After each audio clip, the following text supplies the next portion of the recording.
29 juin 2026. Israël vient de déverser plus de 30 000 mètres cubes de béton dans un tunnel à Gaza.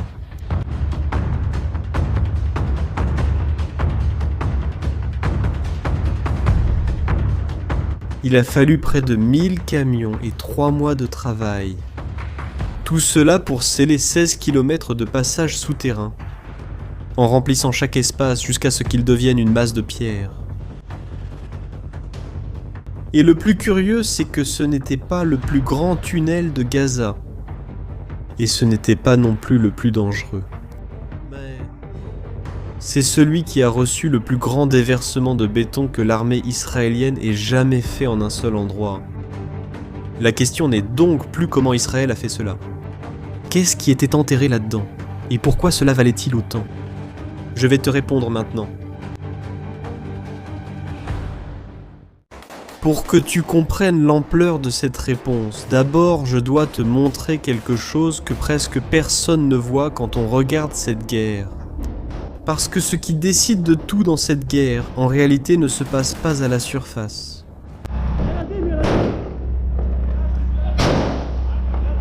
Elle se passe sous tes pieds. Regarde ça. Quand on imagine la puissance d'un groupe comme le Hamas, on pense à ce qu'on voit sur les images. Des hommes armés, des roquettes qui s'élèvent, des immeubles. Des choses qu'on peut voir et compter. Mais ça n'a jamais été leur véritable force. Leur véritable force a toujours été sous terre. C'est parce qu'en dessous de Gaza, il existe un réseau de tunnels que personne ne sait vraiment mesurer. Les estimations varient beaucoup. Mais on parle de centaines de kilomètres de passages, peut-être plus de 500, selon le Hamas lui-même. Salle de commandement, dormitoire, atelier où l'on assemble des roquettes, dépôt d'armes, position d'où les combattants tirent depuis l'intérieur des maisons, un monde entier caché, construit sur plus de 15 ans. Un projet qui, selon les estimations israéliennes, a coûté près d'1 milliard de dollars. Les Israéliens appellent cela le métro de Gaza. Et ce n'est pas exagéré. L'un des commandants qui y est entré l'a décrit exactement comme ça. C'est presque comme un métro. Et voici ce que beaucoup de gens ne réalisent pas. Ce même type de tunnel n'existe pas seulement à Gaza. Allons-nous jusqu'au nord d'Israël, à la frontière avec le Liban. Là-bas, près d'un village appelé Majdal-Zoum, l'armée israélienne a identifié un tunnel du Hezbollah.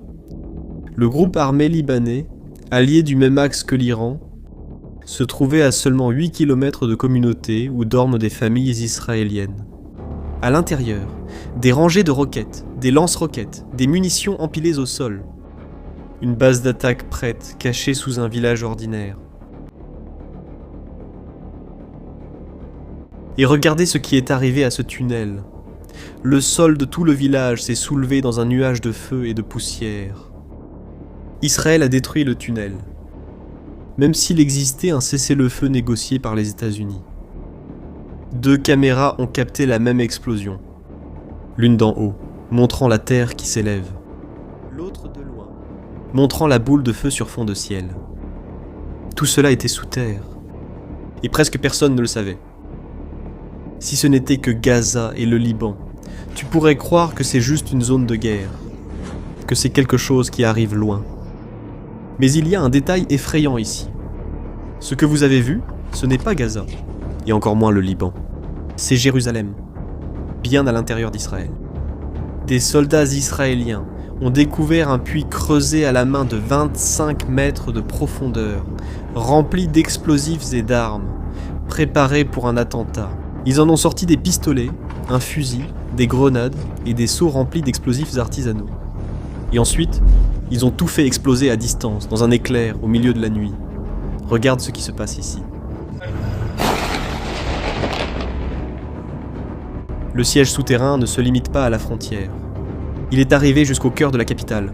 Liban, Gaza, Jérusalem. 3 fronts, un seul champ de bataille. Et il se trouve sous terre. Alors, laisse-moi t'inviter. Si cette façon de voir la guerre qui se passe sous terre et non à la surface te fait voir les choses différemment, abonne-toi à la chaîne maintenant. Parce que c'est exactement ce genre d'histoire, celle que personne ne te raconte, qu'on traque ici. Et maintenant, on arrive à la question difficile. S'il existe ce réseau géant, réparti sur 3 pays, rempli d'armes et de gens dangereux, pourquoi Israël ne détruit-il tout simplement pas tout ? Pourquoi ne pas simplement détruire tous les tunnels et en finir ? Et la réponse est difficile. Ce n'est pas possible. Et ce n'est pas possible pour des raisons très concrètes. Le sable de Gaza est meuble, facile à creuser. Un nouveau tunnel coûte au Hamas environ 100 000 $ et met environ 3 mois à être prêt. C'est bon marché et c'est rapide. De l'autre côté, détruire est extrêmement coûteux et lent. Il n'existe pas assez d'explosifs dans le monde pour toute cette infrastructure. Et il n'y a pas assez de béton pour tout remplir.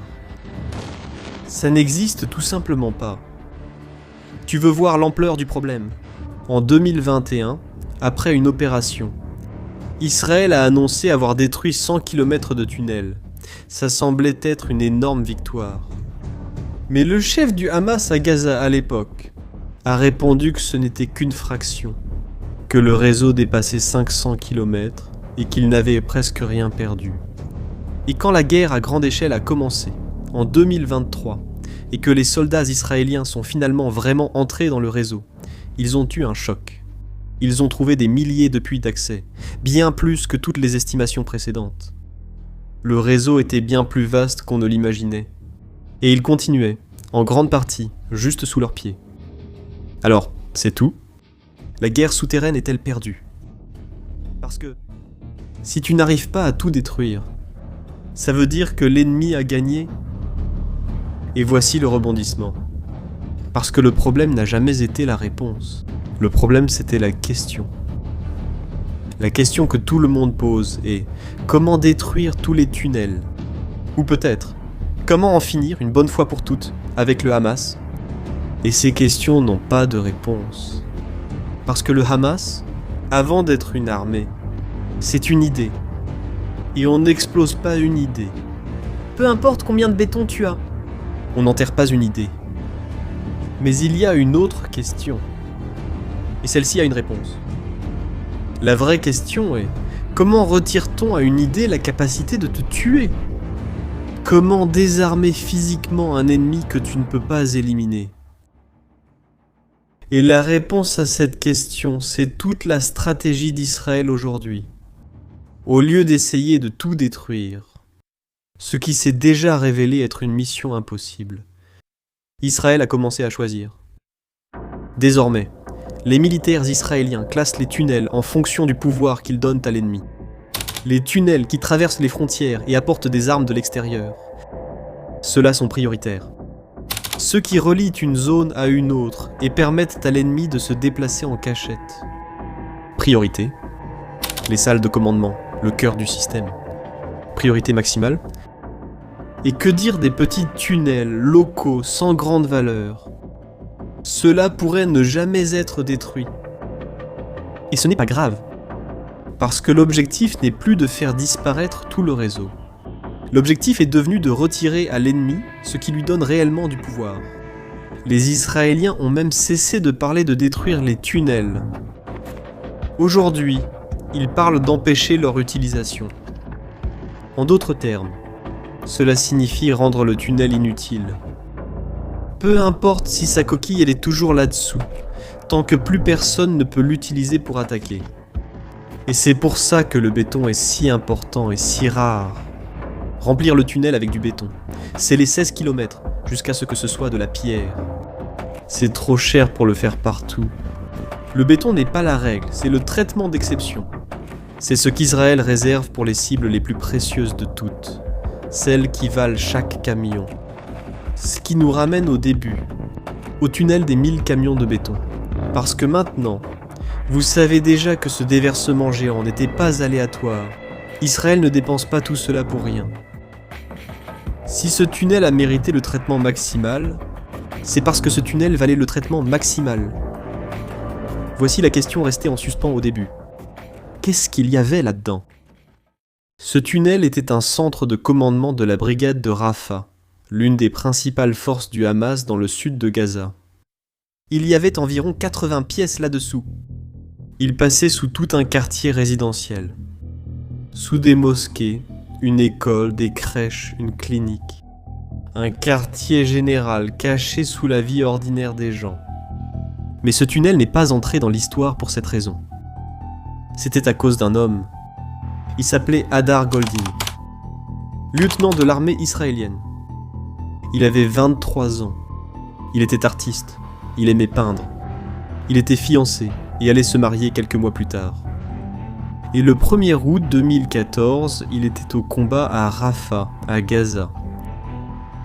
Ce jour-là, il y avait un cessez-le-feu. Une trêve de 72 heures, négociée par les Nations Unies et les États-Unis, qui avait commencé il y a un peu plus d'une heure. C'était censé être une pause, un répit.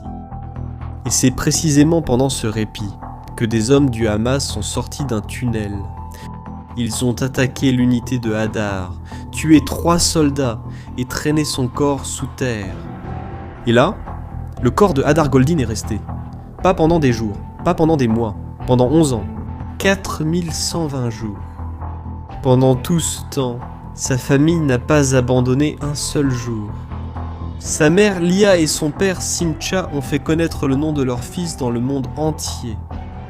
Elle a prononcé un discours aux Nations Unies, à Genève, devant une salle pleine de représentants de pays. Ses paroles étaient fortes.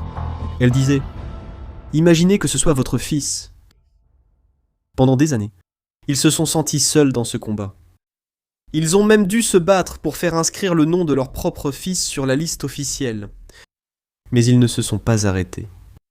Et à la fin de 2025, après 11 ans, le corps de Hadar Goldin est enfin rentré à la maison. Il est revenu pour être enterré en Israël avec honneur, avec le drapeau sur le cercueil, avec des soldats qui avaient combattu à ses côtés, composant la garde d'honneur. Devant la maison, sa mère a dit, tout bas, seulement 6 mots. « Il est à nous. Il est à la maison. » Lors de l'enterrement, le chef des forces armées israéliennes a prononcé une phrase qui explique tout ce que vous venez de voir. Il a dit « La boucle s'est bouclée. »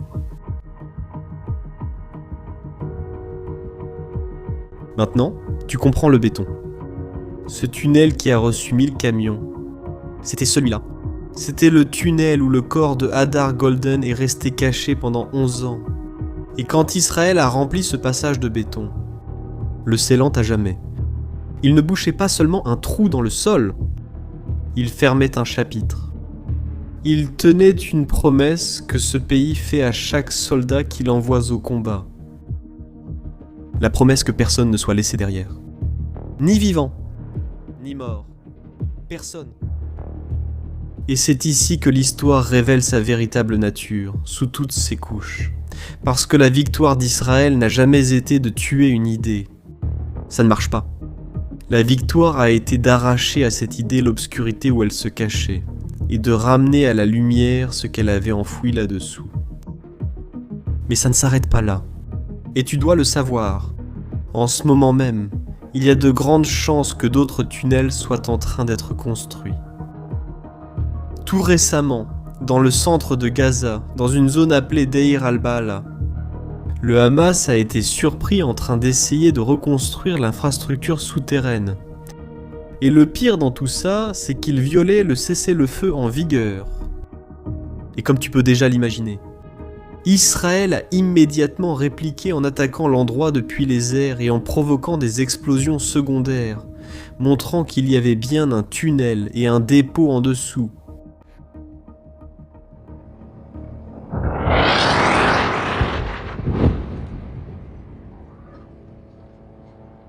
La vérité, c'est que la terre de Gaza abrite encore des centaines de kilomètres de passage. Les combattants du Hamas y retournent et creusent à nouveau. Cette histoire, malheureusement, va encore continuer. Parce que la guerre souterraine ne s'est pas terminée avec ce tunnel scellé. C'est le champ de bataille des prochaines années. Et c'est justement pour cela que nous allons continuer à suivre chacun de ces mouvements de près ici. Si tu veux comprendre cette guerre qui apparaît rarement dans les gros titres, abonne-toi à la chaîne et active les notifications. Je voudrais poser une question. Même les généraux ignorent la réponse à cette question. Peut-on vraiment éliminer tous les tunnels du Hamas? Ou bien vont-ils toujours trouver un moyen de creuser à nouveau? Dis en commentaire ce que tu en penses. Je lis les commentaires. Merci beaucoup d'avoir regardé jusqu'ici. On se retrouve dans la prochaine vidéo.